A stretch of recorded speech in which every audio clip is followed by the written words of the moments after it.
school and stuff, which is really great for me. That's what I want. So this month I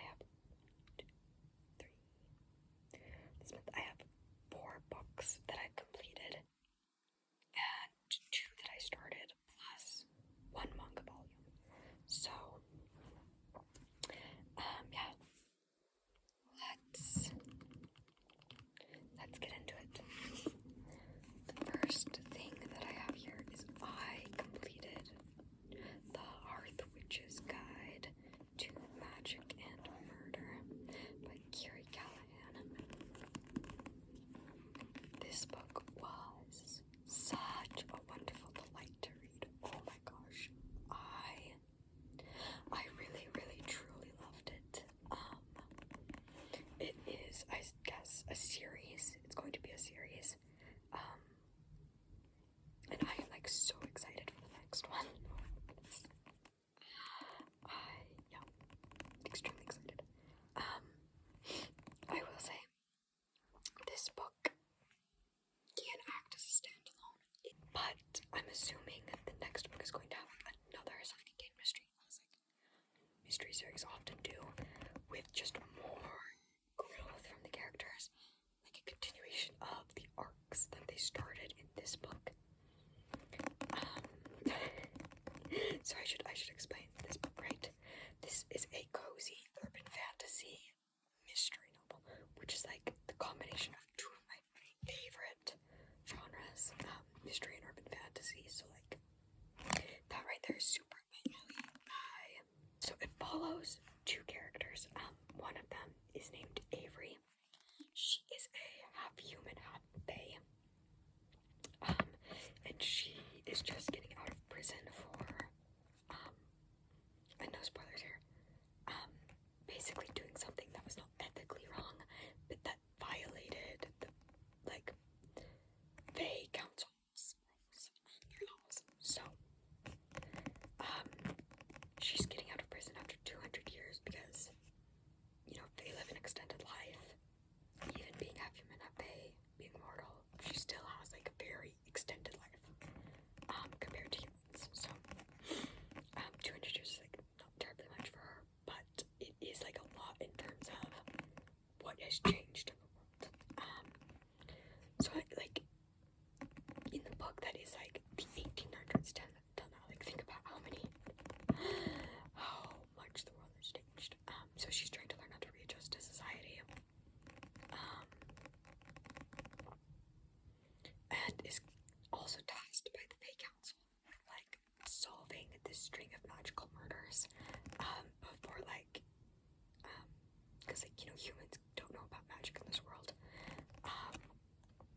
or at least most of them don't know about magic in this world, or about Fae, so she has to, like, solve this string of magical murders because, like, the regular police obviously don't know about magic, they can't do that, so, there's that.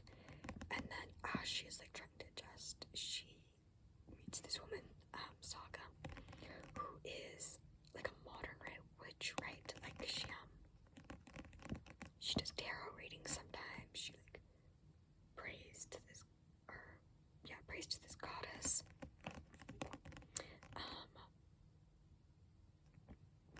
Pagan goddess. And she like practices like like a hearth witch magic with like herbs and stuff. Heal the body, heal the soul, stuff like that. So there's that. But like Avery gets this mixed up, and she thinks she's like a witch, like a magic witch, old school magic witch, and accidentally reveals to her like magic. So then, but Sokka's cool. Sokka's cool and ends up helping her, like, or solve these murders. So anyways, I should also add, and Sokka herself is also has like her own drama tale from she was left at the altar a few months ago. I was been like really struggling with that, obviously. Then she dropped out of medical school because she realized that she was only doing it because that's what her parents wanted. Not her parents, that's what her mother wanted. And her mother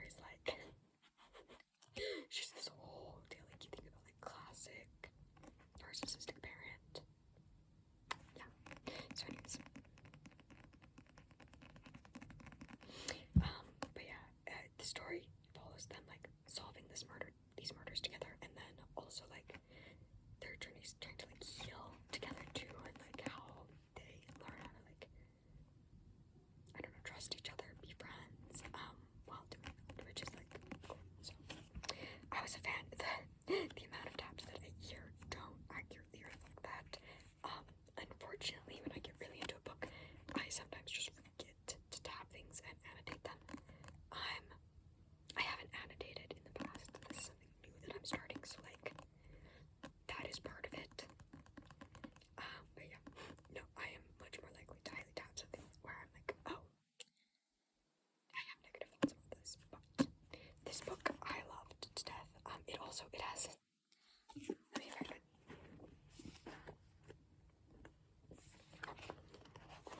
It has footnotes, and like footnotes is a very eerie level. I know sometimes people don't like footnotes because they find them distracting, but I don't, especially the way that this is done. Usually, the author uses a ton of different languages in this book. I was just like maybe a few words, or like a couple of lines in a different language, other than English. So a lot of it is like either translations. Some of it is like describing cultural practices of different people, of like different countries around the world. Different things in magic too, because she's drawing on a lot of like different cultures and stuff that I was like, oh, I didn't know about that. I didn't know about those folktales. So they're usually used as just like a little aside to be like, this is like a quick sentence about this thing to explain it to you, which is awesome. Sometimes they're jokes though. Like this one is a joke about British food. It says, including the English, well, it doesn't 90% British cooking rather depends on messing up the use of salt and pepper. This book does take place in Great Britain too. Sorry. So there's that. Both the characters are British. Yeah, anyways. I loved this. Like, very, very nearly 5 out of 5 stars for me. Probably, yeah. Super excited for the next book. This is Dragon Cursed by Elise Cola. This is a YA novel about dragons.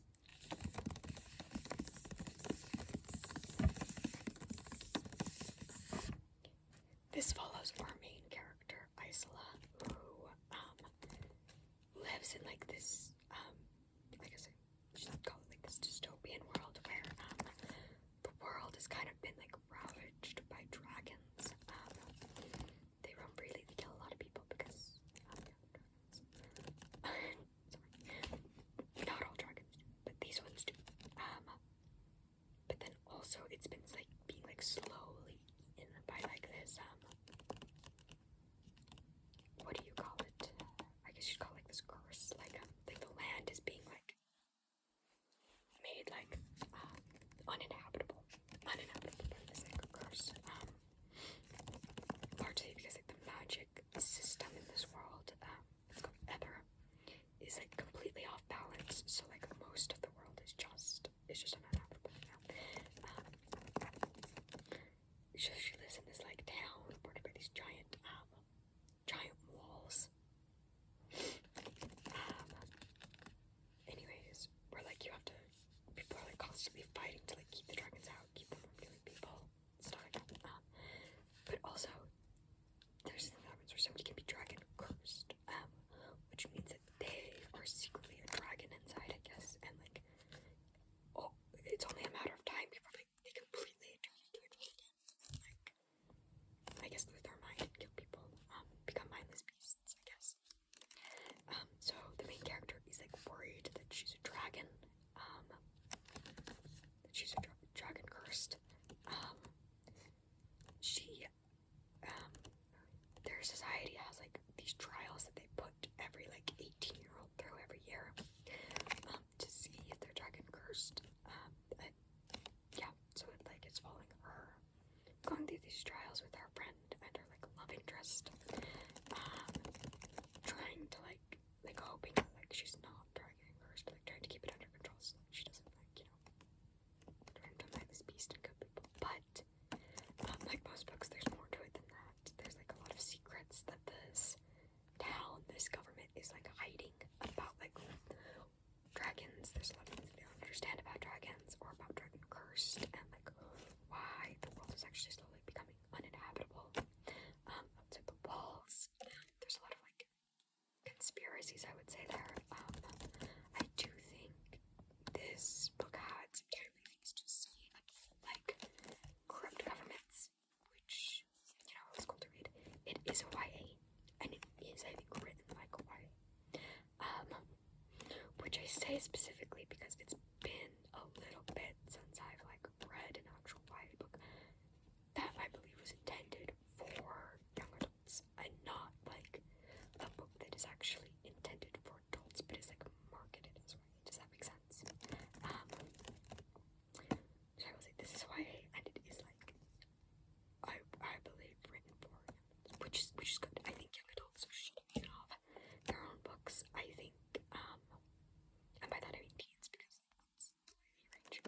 Anyways, I think adults should also have books. They should have fantasy books that are just like marketed to them.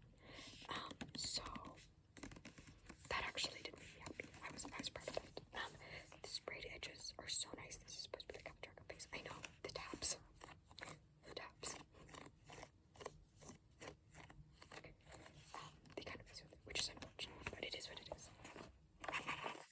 These end pages are also so nice. Anyways, this is a new release from January too. I kind of picked it up on a whim because it's been too long since I've read a book about dragons. I love dragons too. Yeah, I love dragons, and yeah. I wanted to read something with this. I thought it would be fun. So it was a fast read for me. It's not terribly long, I don't think. I think the writing style was quite easy, quite quick to get through. Again, it is YA and it is written in writers. I'm going to say this not as a detractor, just as a statement of fact, but it is written in quite a simplistic manner. I find like the sentences are not constructed very in very complicated manner. It doesn't use a ton of crazy language. And yeah, I was the one thing, about this book that kind of really got to me was I feel like it wasn't very much emotive writing. By which I mean it's kind of quite a bit of telling, especially about the character's emotions, and it would just be like she felt this thing, or like that was super painful, or whatever, right? And usually in my writing, I like something that is much more descriptive, that makes you feel whatever the character is feeling. It describes the pain rather than just telling you about it. I know some people don't care about that as much. They want a quick read. That's fine. But because of that, it just wasn't. It wasn't as high up for me, I will say. But it was fun. Yeah, it was fun. I will say the other thing that this book does is and I don't know. This kind of bugged me, but it was. Anyways, I'll just say there is almost a subversion of the Chosen One drop in here. So the main character, I do find this out pretty quick, is like deemed by the society to be like the Chosen One. Like, there was this great warrior, this great like dragon warrior who like died, or at least disappeared and never returned.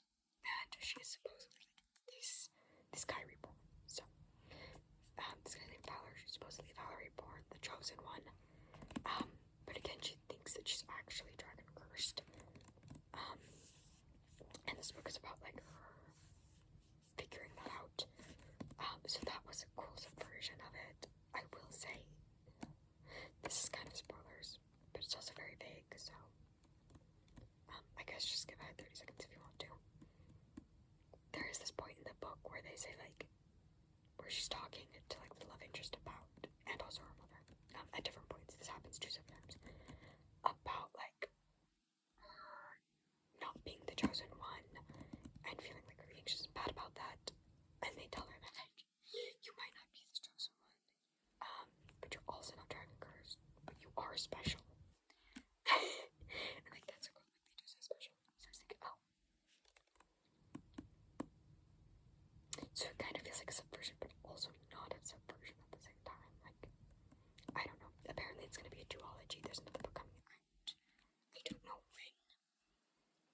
as of right now, I do plan on reading it though. I want to see the conclusion. Especially with like, again, like I said, some of the themes that were set up in this book about like corrupted governments. I really want to see how that plays out. But yeah, I guess we'll just see if that like turns into anything that I'm like, more annoyed by or something that I'm less annoyed by. But yeah, anyways, this book I feel like to me is like, what would I say? I don't know. I'm actually kind of trying to avoid spoiler ratings. I would recommend if you enjoy YA fantasy and romance. I think that it is a very good example of that. I like that there's deeper themes in it. That was like really pleasing to me because I didn't expect that going in. But if you're looking for something that's maybe like a deeper exploration of those themes, but yes, a more complicated writing style, then maybe not. So, there you go. There is Dragon Cursed for Lisa Cobb. So the next two books I don't have physical because I read them as an ebook that I rented from my library through the Libyan. So for that I have my laptop. Yay! Sorry, I know it's not as interesting, but yeah. But the first book that I did was called The Hazelwood by Melissa Albert. That book is a YA fantasy. It was good. It's from like 2018. I think it was older. I actually did this one through audiobook from my library. Alice, this girl Alice, her whole life has like only had her and her mom, and they've kind of been on the run from these like crazy things that happened to them. So Alice's grandma wrote this book called The Hinterlands, where that's kind of like a Grimm's fairy tale style book of fairy tales, right? Like story fairy tales. Very dark. Very dark. There's not, doesn't seem to be any like deeper meaning in them. It's just like, look at this messed up stuff happening. So anyways, and apparently the fans of that book are like really weird. Like they're really obsessive about it. Which I know sounds like, yeah, in any fandom these days you get like really obsessive about it, but even like more than that, like okay, first of all, this book is no longer in print. The grandma wrote is no longer in print. It is extremely hard to find, and also it is apparently not available online anywhere. Like it's almost like it basically doesn't exist. So the people who have read it, who somehow have had a copy, get like weirdly obsessive about it. Like they're stalking her and her mom. She's kidnapped at one point as a child. It's like crazy stuff. And then also this string of like weird, crazy things keep happening to them. Again, like first of all, people stalking her and her mom, accosting them, getting kidnapped as a child. And I say kidnapped, this guy like getting kidnapped as a child. What else? Like at one point her mom has this job as like this family's like housekeeper, but then he like starts accusing, but then like the woman starts accusing her randomly of like sleeping with her husband, and she's like absolutely not. But anyways, and then like at one point Alice is this like creepy teacher who's like being a pervert to her. Nothing happens, but like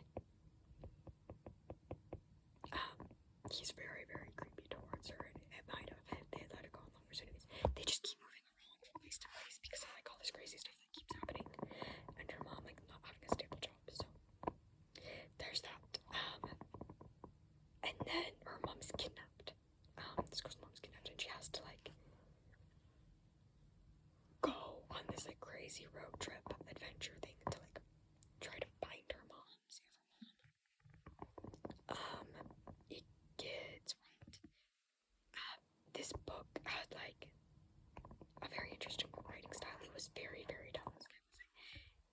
It reminded me a lot of Stephanie Gerber. If you've read the Caraval series, and you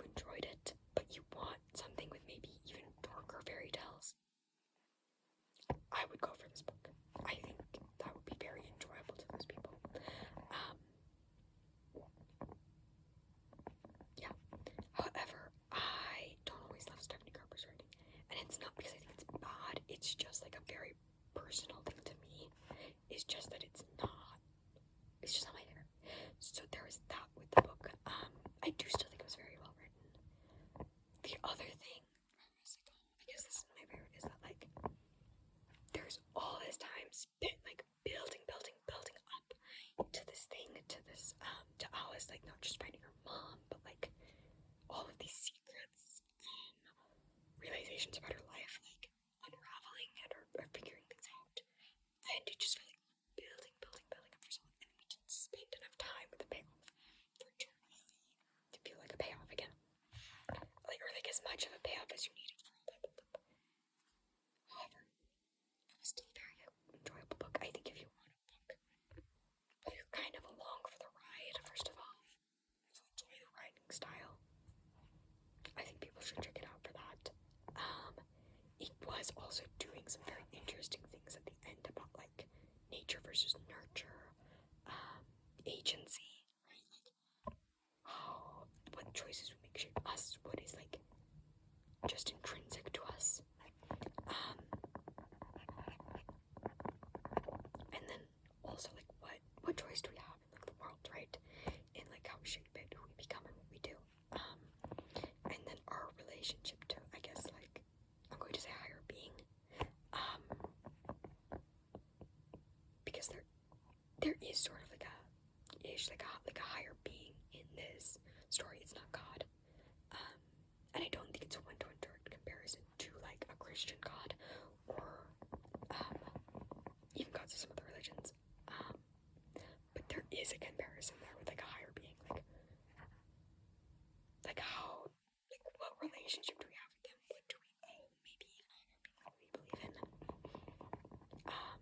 Yeah, which I thought was very, very interesting. I really like that, and I wish actually that we had spent more time with that than we did on the build-up, which was kind of unfortunate, but it was still very good. Again, would recommend if you enjoy Stephanie Garber's style of writing, if you want maybe a darker fairy tales, and also if you don't mind a book that has a slow start, because it does have a slow start. That didn't bother me. I'm fine with the slow start. Again, I just wish that we were able to spend more time with those themes coming to fruition. So there's that. But it was good. It was very, very good. So the other book, The Clockwork Boys. Sorry, not The Clockwork Boys. It's just called Clockwork Boys. But I always wanted to put a the at the beginning. Anyways, Clockwork Boys is also an older one. Earlier last year, I read Sword Art by T.K. Fisher, and I really enjoyed it. So I wanted to go back and start reading the other books in that world. I will say all of these books, as far as I'm aware, because I haven't finished all of them, are like in the same world, but they're very much independent from one another. So like you can read Sword Art without reading any of the other ones. You can read Clockwork Boys and its sequel without reading the other ones. You do need to read the first book before reading the sequel, of course. You need to read Clockwork Boys, then Wonder Engine. That's how sequels work. But the other ones are just kind of like loosely connected. Like in this book, I was like, oh yeah, like these things were referenced in Sword Art, but they weren't that big of a deal. You really didn't need to know all of these details in order to like understand Sword Art. It's kind of like more of like, oh, these are these like fun lines in there where it's like, oh, if you know, you know, but if you don't, that's okay. You still get everything, which is good. That's really nice. I really liked Clockwork Boys. I think out of the T.K. Fisher books that I've read so far, which is Sword Art,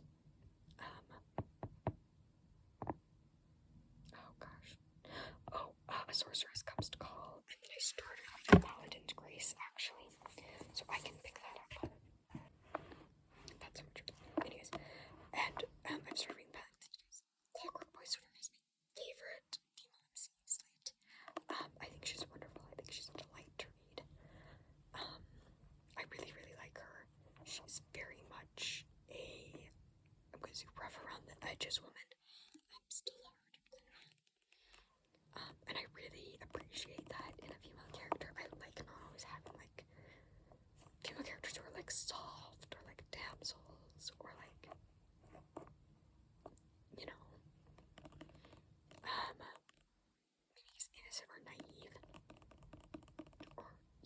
as feminine.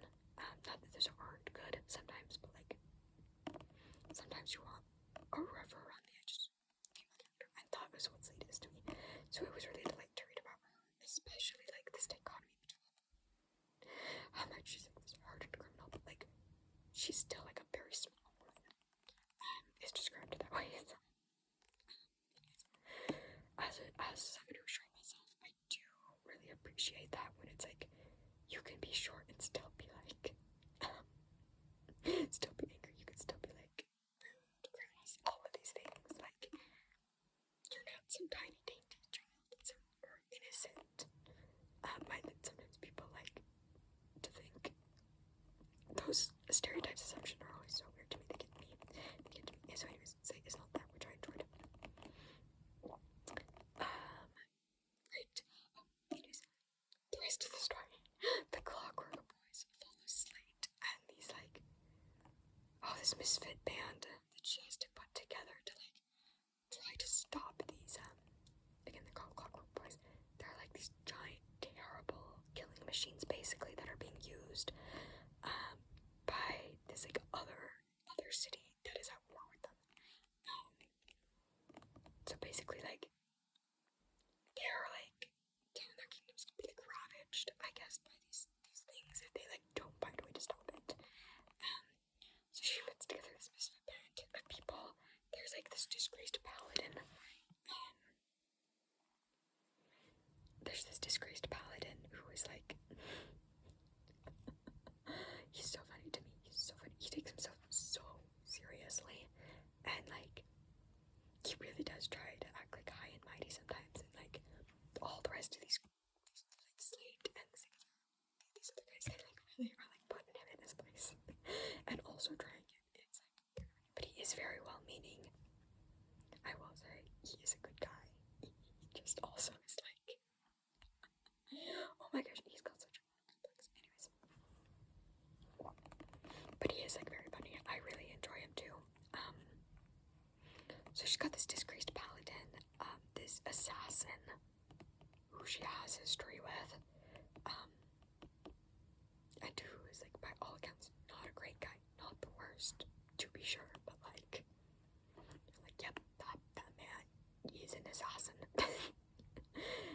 he's not a good guy, not the kind of guy you want to meet.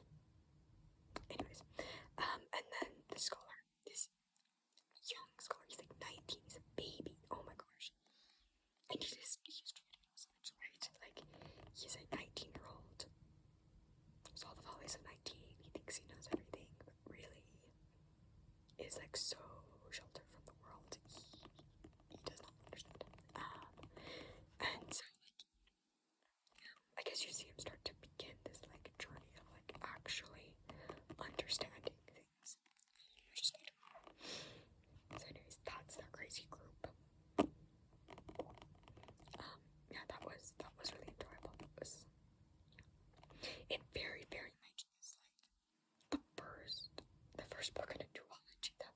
I read the author's note and she just said that she had like written this all as like one giant book originally, but then when she was editing, she was like, I do not want to release this as this giant, like 800, 900 page book, or something. So she got it out. Yeah, she did. And I was like, that is very, very fair. Also, as a reader, I do find that like there's a higher bar of entry to me for like books that are that long. So I totally understand the choice to cut it in half, but like you get to the end and you're like, oh yeah, that is a cliffhanger ending, and that is kind of like she should just pick a place where it's like, yep, I can end it there and then like start doing the next one, like start editing it and like getting it ready for publication. So, anyways, I would recommend picking them up together if you can, if you would like to read it. It is Taking Fisher, so like if you have read her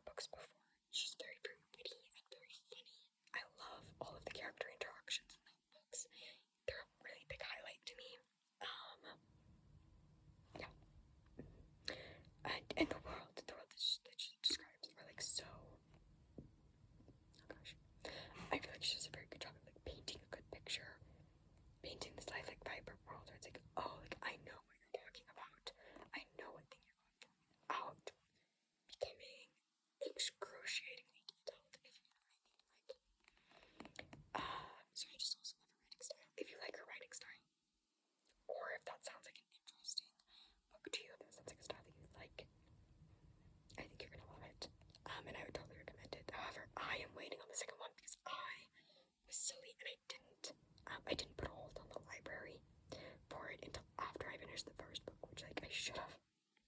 Usually I try to be better about this, and like if I pick up a first in the series and I like start liking it, I'll like put a hold on the series right away so that I can like get the next one a little bit sooner. And I didn't do that this time, so I was still waiting on the library, which is unfortunate. It is what it is. Oops. So, anyways, yes, I'm very excited to read the next book. I feel weird about reading this book right now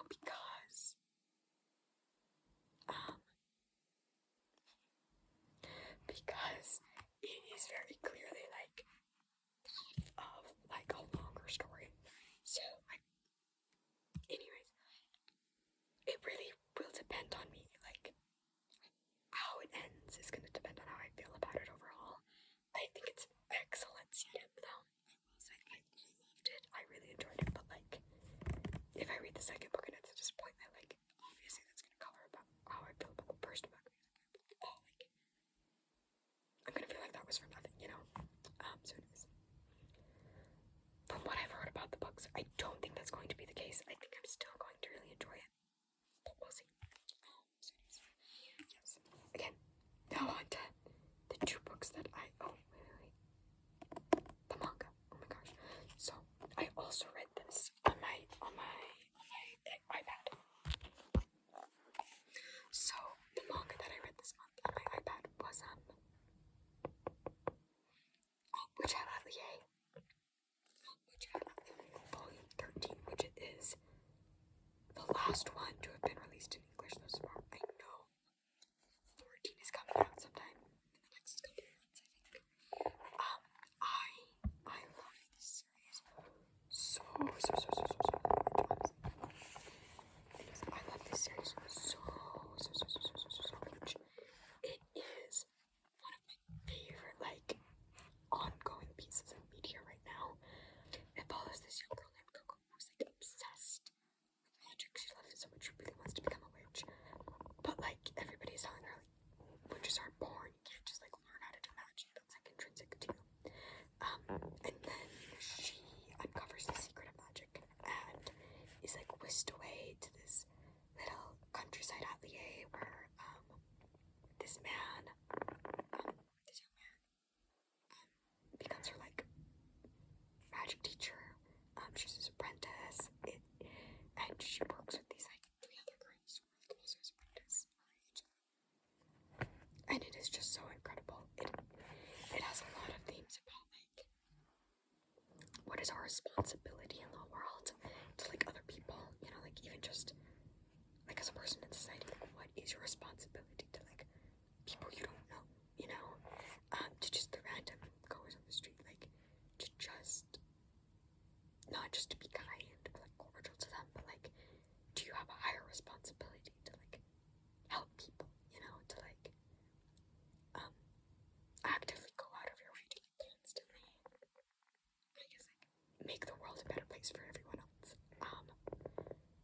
But also it explores like friendships and like growing up. It's incredible.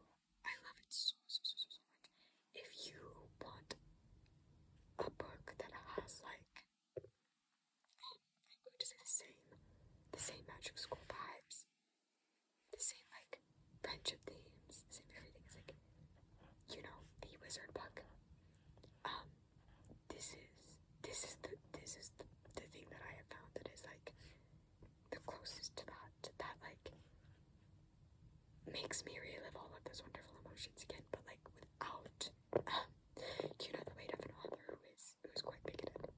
So I would highly recommend this series. I love it so much.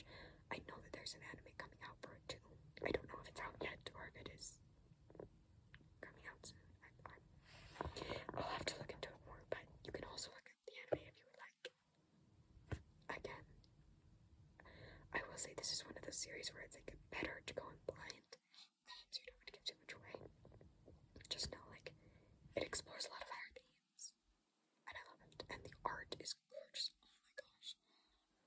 Oh my gosh, some of the best manga art I've seen. Yeah, I love it. Anyways, it's incredible. So please check out if you are at all interested.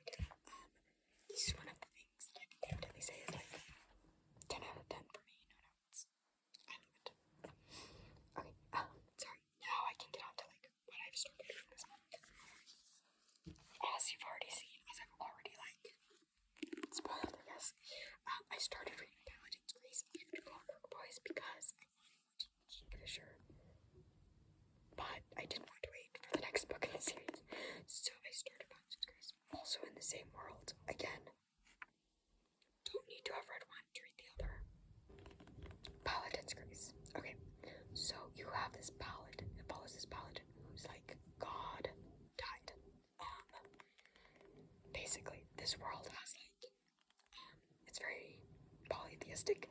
There's a bunch of different gods.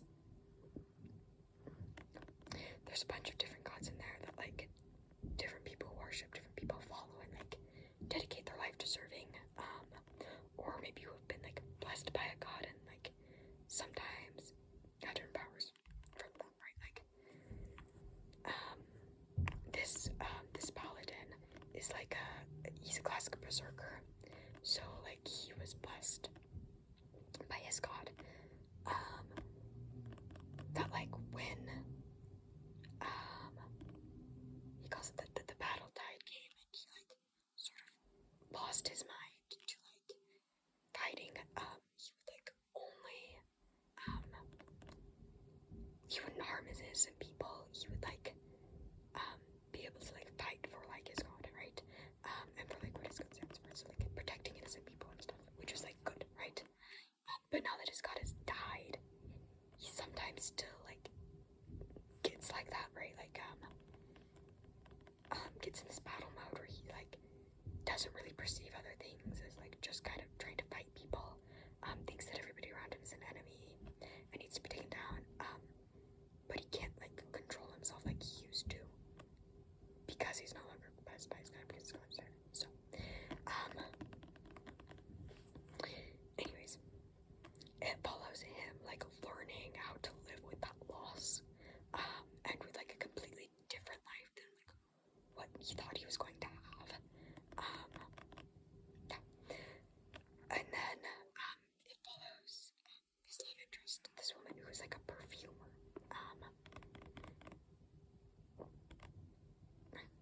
She makes perfumes, which is like a fun fantasy profession that's like not something I've seen followed. So that's really cool. That's really interesting. Anyways, she has this friend who's a spy, and they end up getting mixed up in this like weird political intrigue plot, I guess, where like there's an assassination attempt. They like try and solve it, I guess, something like that. I don't know. I'm not super far into the book, as you can see. So the story's really only beginning. But again, if you like taking pictures writing in, or if you haven't read it before, if you like writing that is like really focused on like the characters, not so much the plot, and like the witty banter, the character arcs, stuff like that, would recommend. So this one is Murder at Spindle Manor by Morgan Stang, or Stang. I'm like halfway through right now. I should be finished in the next 2 days, I think. Anyways, this is actually a book club pick. I joined this like online club for girls in my area, and by area I mean state, last month. This is the pick. It is, this is a self-published book from like 2018, I think. It's hard to find. I had to buy this used online because it's not on print anymore. Again, it was self-published. I think the author only did like one print run, and that was a few years ago. So you kind of either have to get it as an ebook. I know it's available on Kindle Unlimited and as an audiobook with Spotify Premium for no extra charge. So unfortunately, I don't subscribe to either of those services, which means I needed to buy it if I wanted it. Needed to buy it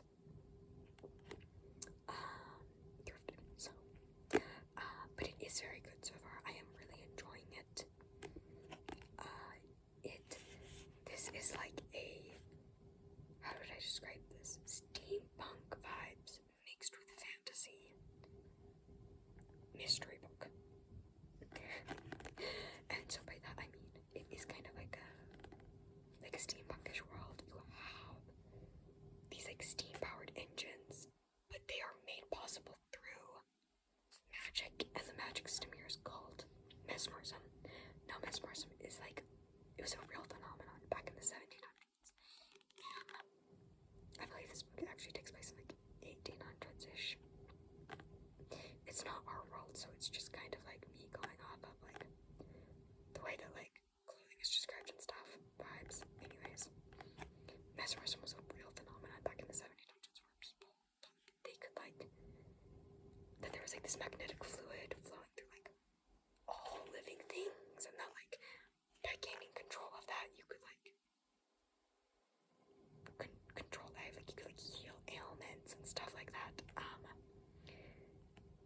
So it's basically like, what if mesmerism was real too? Also, ghosts are real. Mediums are real. Yes. And I want you to know, all of these things are treated as like science. So it's kind of like magic to us, but it's like science to them. I don't know. The book actually doesn't go into like terribly great detail about all of that, which I think is fine. It's like kind of a backdrop for the murder mystery. By the way, this is probably I should describe the actual plot. So you have this woman, Isabel Agarwal, who is considered a huntress. So she hunts down these like terrible creatures. This thing is like what would you call it, like a skinwalker. It's this creature that like takes over people's skin.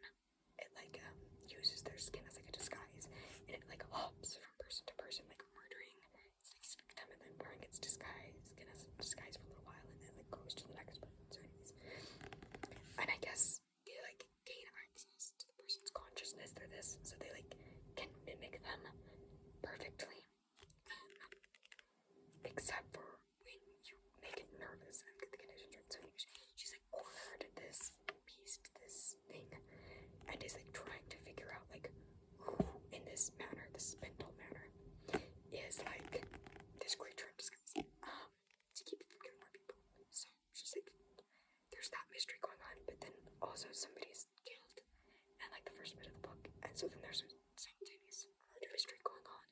So this woman, Isabel, is like trying to solve these two mysteries at once. Yep. And it's also kind of like what would you call it, like a bottle episode. Like everybody is trapped here at this manor, which is like an inn. It's been good. It was like a manor that was converted into like an inn. So they're all guests staying here. She's trying to figure out who it is. And she has to do it like in one night because there's a terrible storm that's making it impossible for people to travel, which means that the creature can't travel safely either. So the only way to keep it cornered and trapped here long enough for her to like reveal who it is to do it in this one night. So there's that. It is quite short, I will say. It is 234 pages long. And it is a rather quick read to me. But yeah, it's been very entertaining. It's fast paced. I really enjoyed it. I think the author does a very good job of like setting up this whole big cast of characters in like a quick manner, and also like a, what would you say, like an easy to follow manner. Like he makes sure that they're all very identifiable. Yes, very quickly. Yeah, to like paint this bigger picture. So that's good. I do have a couple of thoughts about that, but I want to save that until I finish it. Right? So next month should be getting a longer review into this. Because this far it's been really good.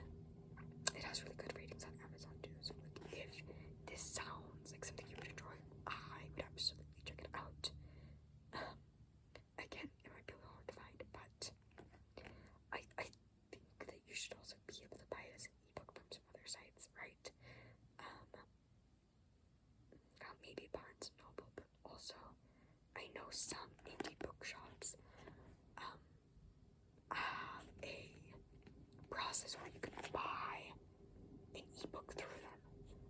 So that is something that you're interested in if you want to support indie bookshops, and that is like something that's very important to you. I would look into that as well.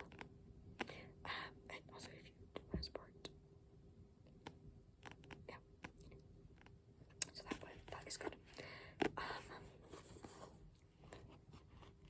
That is all that I have right now. Thank you. Oh wait, actually, wait, I have one more thing. How could I forget? This is my reading journal that I picked up this month. Not this month, in January. The No Pressure Book Journal. This, for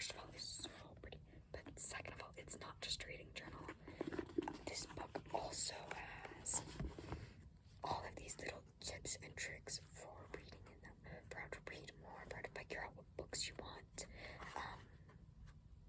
So that's why I'm counting it in here. As because it's not just that, so you have like, it says what kind of reader are you? They have these answers you can fill out. Right, like it says like, do you feel pressure to read more? Yes, no. How do you feel about reading challenges or goals? Do they motivate you or do they put too much pressure on you? Stuff like that.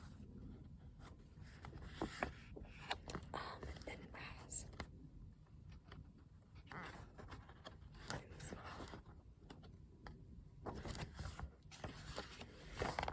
how to get out of a book slump. Some tips for that. It has more pages that I haven't filled out yet. How to figure out your wheelhouse. So like, what books, what groups do you enjoy? What types of stories, characters, writing, etc. Which is really cool.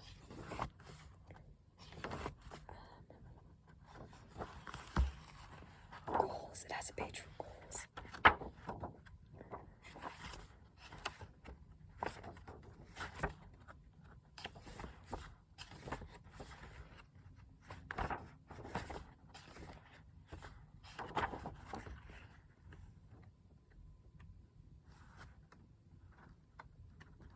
Sorry, I'm trying to find a particular page.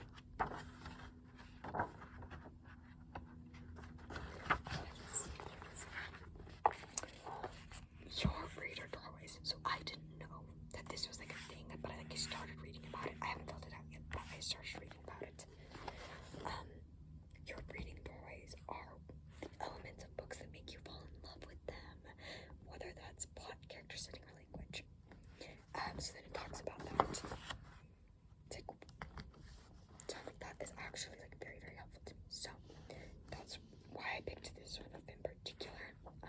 Last year I tried reading, just doing a reading journal out of like my own notebook, my own journal, but I didn't like that so much. I felt like that was kind of a mess for me. It was honestly something that was like really keeping me from writing down stuff about the books I read. And this year I want to read deeper with more quality. I want to think more about the books I read, and I want to have a good place where I can like return and be like, oh yeah, I read that book. Let me remember exactly what I thought about it at the time. So that's why I bought a book for this in particular, even though you can't just do this out of a journal. I liked the reading tips, and especially as I'm getting back into reading, I think that will be very helpful. And I just want a dedicated space for this with like a format that makes it easy for me to fill in and find things. So let me show you what this has. These are the pages for the books. So it has like up here is the title. So up here is the title. This is the author, wheelhouse. So like what drew you into the book, doorway, which elements of the books did you love, did keep you loving it, thoughts and quotes. Self-explanatory. Content warnings. I like this part.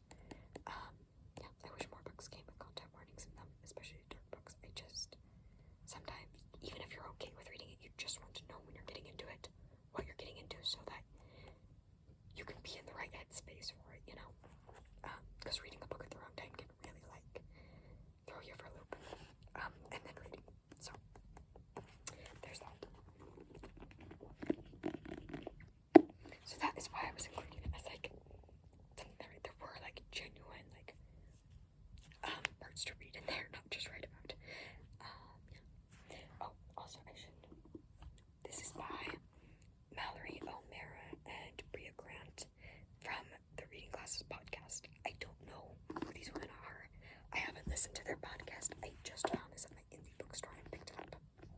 But yeah, if this seems like something you would like, you think would be good for you, I think this is like perfect for people who are just getting into reading or getting back into reading, or who want to maybe find out more about themselves as a reader, right? Yeah, I think it's great for that. So I would recommend that. I really liked the little tips and everything that I've read so far. But that is it for this month. I hope you enjoyed. I should also have a video coming about what I read last month. Sorry that's taking so long.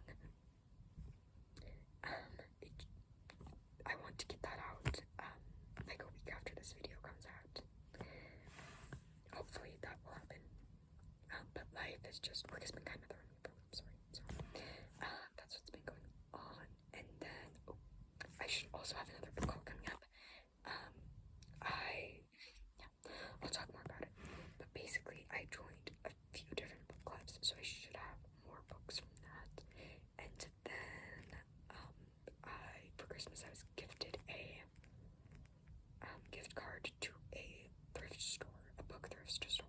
So I've been wanting to use that. I should have books from there coming, and one of the indie bookstores near me is throwing an anniversary party, which will have like discounts and giveaways for buying books.